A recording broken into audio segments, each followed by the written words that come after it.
The Florida Current, an online news service smartly covering politics and policy. Subscribe for free daily alerts at thefloridacurrent.com.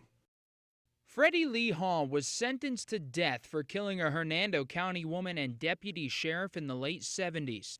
Hall claimed a mental disability and scored a 71 on an IQ test. Florida's strict requirements deem anything over a 70 as eligible for execution.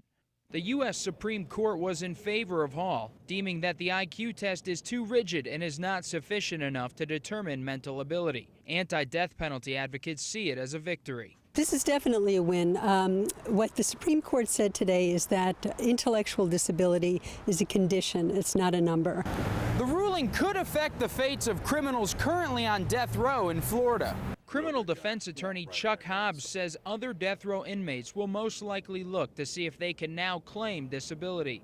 You'll probably see a number of petitions coming forth from inmates trying to use this new ruling to help them retroactively. But again, I'm not confident that it will help those who already are on the roll. The American Civil Liberties Union used the ruling to rail against the state's death penalty requirements. A statement from the group's executive director reads, "The strict IQ rule struck down by the Supreme Court today is just one example of the many ways in which our state's death penalty system falls short of constitutional and human rights standards."